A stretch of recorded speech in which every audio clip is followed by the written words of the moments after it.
안녕하세요, 무아스튜디오의 미샤입니다. 오늘 다룰 내용은 셔터 스피드와 모션 블러 그리고 상황별 이용에 대해서 말씀을 드려볼까 해요. 먼저 시작하기에 앞서서 사과드릴 내용이 좀 있습니다. 원래 무아도전을 화목 이렇게 진행하는 그런 화목한 컨텐츠로 기획을 했는데 이렇게 매번 컨텐츠를 잡는 것도 좀 힘들고, 그리고 이제 작업실도 계약을 했고, 그리고 이제 새로운 일들이 좀 협업하는 일들이 좀 생겨갖고 여러가지로 좀 바빠졌기 때문에 이거를 매주 화요일 목요일 진행하는 게 물리적으로 저한테 불가능하게 돼서 이제 목요일 하루만 진행하는 쪽으로 바꿔볼까 해요. 뭐 여유가 날 때는 튜토리얼을 하나 더 올리는 그런 느낌으로 가겠지만 어쨌든 밖에 비가 오고 있는데 나가면서 이야기 해보도록 할게요. 그 전에 인트로.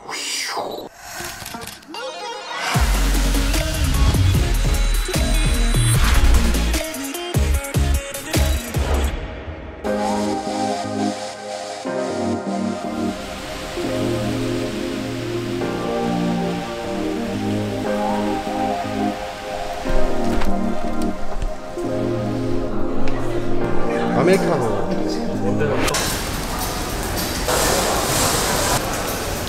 요 카드뉴스에 있는 영상에서 말씀드렸듯이 카메라는 빛을 받아들여서 그것을 기록하는 그런 도구이죠. 특히 이미지 센서는 우리 눈이 그러하듯이 물체나 어떤 사물, 어떤 것들에서든 그 빛이 들어와고 튕겨나온 빛들만 캡처하는 그런 도구이죠. 이게 환자복 같은데 환자복은 아니에요. 새로 산 옷인데, 여기서 이 셔터라는 것은 전자적이든 물리적이든 그 이미지 센서에 들어오는 빛을 얼마만큼 받아들이고 그 후에 끊어줄 것인지 그런 역할을 해주는 것을 셔터라고 해요. 근데 이 셔터가 얼마만큼 열었다가 닫을지, 이거를 바로 셔터 속도, 셔터 스피드라고 합니다. 자, 이제 생각을 해보면 튕겨져 나온 빛을 이미지 센서가 받아들인다고 했잖아요. 그렇다면 여기서부터 여기까지 움직이는 물체가 있다고 해봅시다. 근데 셔터 스피드가 빨라서 여기서부터 여기까지만 움직였는데 셔터가 닫혔다. 그러면 여기서부터 여기까지의 빛만 받아들였겠죠. 그러면 이만큼의 모션 블러가 생기는 것입니다.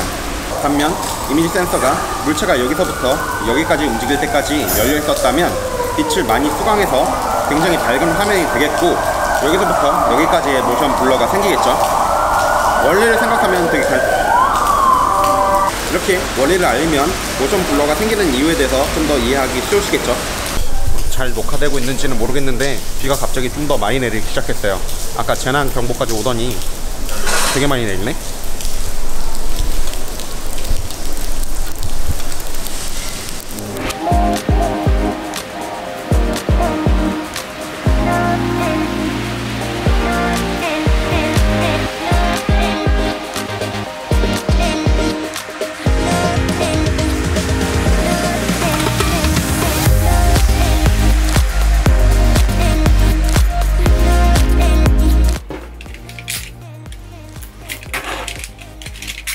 그러면 우리는 어떻게 촬영하면 좋을까요? 먼저 인간이 일반적으로 눈으로 보는 잔상을 기준으로 잡으면 되겠습니다. 어쨌든 우리가 보는 거니까 인간이 기준이 되겠죠?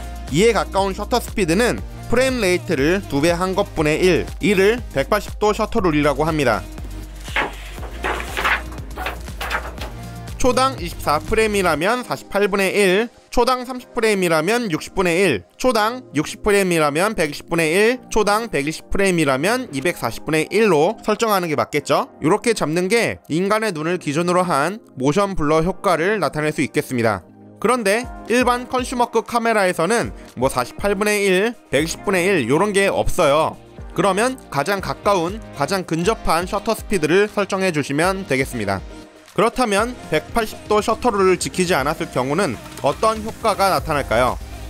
셔터 스피드의 분모 부분을 크게 하여 셔터 스피드를 빠르게 하면 잔상이 더 적고 한 장 한 장이 사진처럼 선명하게 찍힐 것입니다. 반대로 분모를 줄여서 셔터 스피드를 느리게 한다면 잔상이 더 많이 생길 것입니다. 우리는 이런 부분을 창작에 이용할 것입니다.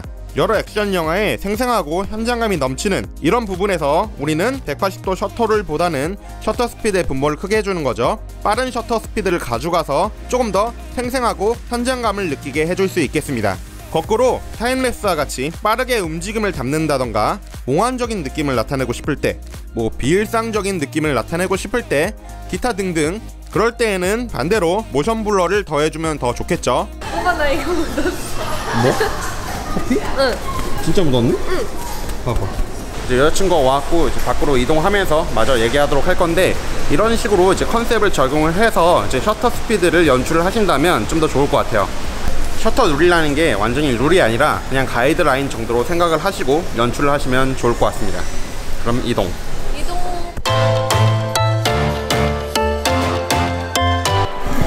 우와, 유명한 샤브샤브 집인가 대기 번호도 있어요. 사람 되게 많아요.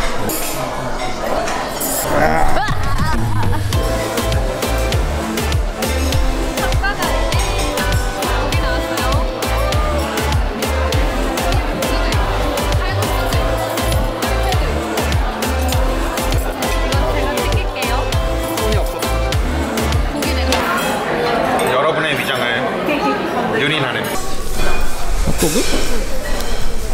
아빠가 옛날에 분식집 할 때 핫도그 뭐지? 소세지 반 잘라서 직접 이렇게 해서 해줬거든. 핫도그 아주 맛있어요. 샤브샤브 집 와갖고 핫도그 먹고 있어. 2개 먹었어. 여기 되게 괜찮은데? 핫도그 때문에? 응, 핫도그 때문에. 와, 김이 서렸다. 뿌연 세상이야.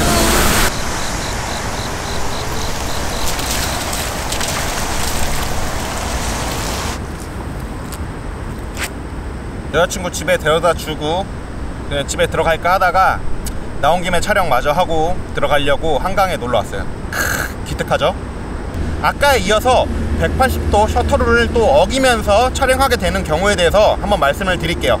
지금같이 빛이 별로 없는 상황, 저조도 상황, 로우 라이트 시츄에이션, 영어 발음이 참 지금 제가 찍고 있는 이런 상황같이 번개도 치네. 지금 제가 찍고 있는 이런 상황과 같이 이렇게 카메라를 두고 피사체가 많이 움직이지 않는 상황, 이럴 때에는 셔터룰을 깨서 조금 더 느린 셔터를 가져가셔도 괜찮습니다. 모션 블러가 좀 더 많이 생겨도 실제로 피사체인 제가 많이 움직이지 않고 있기 때문에 실제로는 많은 그런 차이를 못 느낍니다. 제가 만약에 되게 현란하게 움직인다면 그때는 모션 블러가 좀 더 많이 생기네 이런 걸 느끼실 수는 있겠죠. 하지만 지금 같은 상황에서는 저는 노이즈보다는 모션 블러가 좀 더 많이 생기는 그런 쪽을 택하고 촬영을 하겠습니다. 여러분도 여러분의 상황에 맞춰서 모션 블러냐 노이즈냐 이걸 고르시면 되겠어요. 물론 조명을 치고 촬영하면 가장 좋겠지만 일반적인 유튜브 영상을 찍을 때는 뭐 조명 하에서 있다 하더라도 어둡기 때문에 이런 식으로 셔터를 조금이라도 더 느리게 해서 좀 더 빛을 확보하는 게 좋습니다. 번개 계속 치네. 어머나 무서워. 한 가지 잊어먹고 말씀을 안 드렸는데, 저 같은 경우는 이렇게 가만히 놓고 찍는 경우에 빛이 부족할 때, 저조도 상황일 때, 이럴 때 25분의 1 정도의 셔터 스피드까지는 사용을 하고 있습니다. 머리 갈라졌나? 안 보이니까 알 수가 없지. 그 다음으로는 제가 이렇게 손으로 들고 촬영하고 있는 이런 상황인 경우, 혹은 핸들드로 뭔가를 찍는 경우, 그런 경우에는 일반적인 그런 180도 셔터를 보다는 조금 더 빠른 셔터 스피드를 사용하시는 게 나중에 후 편집할 때 편합니다. 어쨌든 이거의 기본 컨셉은 모션 블러가 없으면 없을수록 조금 더 그림이 명확해지잖아요. 한 프레임 한 프레임이 또렷합니다. 또렷하니까 컴퓨터가 좀 더 분석하기가 쉽겠죠. 또렷하다는 거는 결국 경계면 아니면 콘트라스트가 두드러지는 면, 이런 걸 기준으로 컴퓨터가 계산을 하는데, 이런 식으로 계산을 할 때 모션 블러가 많은 영상보다는 모션 블러가 없는 영상이 경계가 좀 더 두드러지고 콘트라스트가 좀 더 강하기 때문에 좀 더 컴퓨터가 분석하기 쉬워지는 것입니다. 하지만 이렇게 저녁인 이런 상황에서는 첫 번째 말씀드렸던 것처럼 어디에 올려놓고 셔터 스피드를 조금이라도 느리게 해서 광량을 조금이라도 확보하는 게 더 유리할 것입니다. 되게 무겁네.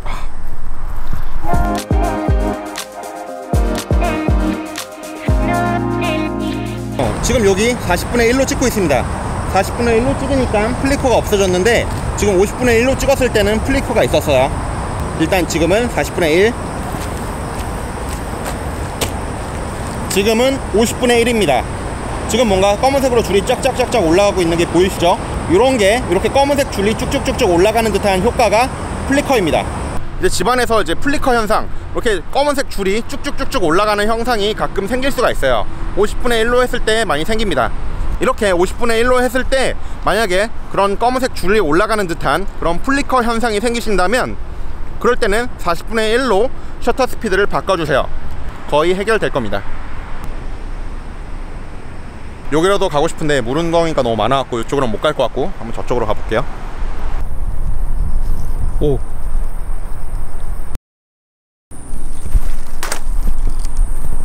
지금 여기 도로가 끝났어요. 이렇게 물에 잠겨 있는데 이거 한강이 원래 이런 건가? 비가 많이 와서 물이 차갖고 올라온 건지 어떤 건지 모르겠는데 도로가 벌써 이만큼 차갖고 좀 을씨년스럽습니다. 하지만 저는 겁이 없는 그런 오빠입니다. 절로 좀 이동해갖고 촬영해야겠다. 마지막으로 말씀드릴 거는 바로 슬로우 모션입니다. 슬로우 모션 촬영하실 때도 보통 180도 셔터룰을 지켜서 촬영을 많이 하실 텐데, 저 같은 경우에는 슬로우 모션 찍을 때는 조금 더 빠른 셔터 스피드를 사용해서 촬영을 하고 있습니다. 슬로우 모션 어떻게 하면 조금 더 쨍하게 찍느냐 이렇게 물어보시는 분들이 많았는데, 전에 제가 대답을 드렸던 게 슬로우 모션은 좀 더 복합적으로 화질을 좋게 한다 이렇게 말씀을 드렸어요. 오늘 말씀드린 게 그 중에 하나입니다. 예를 하나 들어볼게요. 보통 초당 120프레임으로 촬영을 했을 경우에 180도 셔터룰에 맞춰서 240분의 1로 촬영을 하실 겁니다. 근데 여기서 한 단계만 빠르게 촬영을 해갖고 320분의 1로 촬영을 하신다면 좀 더 선명한 그런 슬로우 모션을 얻으실 수 있을 거예요. 조금이라도 잔상을 없앤다면 조금 더 또렷한 느낌을 주기 때문에 슬로우 모션 자체가 가지고 있는 그런 흐리멍텅한 이미지를 조금이라도 보완할 수 있게 되는 것입니다. 어떻게 보면 실제로 화질을 올리는 게 아니라 트릭이라고 볼 수 있겠죠. 근데 이거 계약 꿀팁이니까 알아두시면 좋을 것 같아요.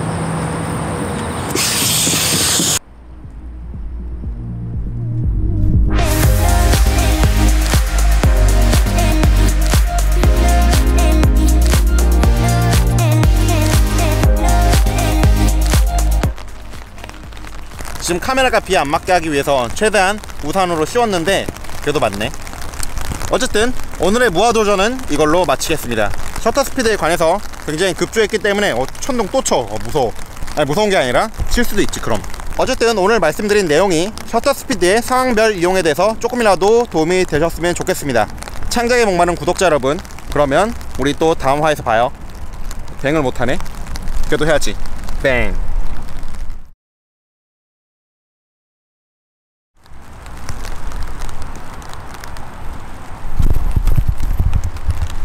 아니 왜 가로등을 끄고 난리야 이거 이렇게 무섭게. 저기도 막 한강이 막 물이 차올라갖고 막 물귀신이 있는 것 같아요 꼭. 그래, 사실 이건 연출이고 무섭진 않아요. 왜냐면 저는 공포 라디오를 들으면서 잠자는 사람이거든요. 진짜 안 무서워.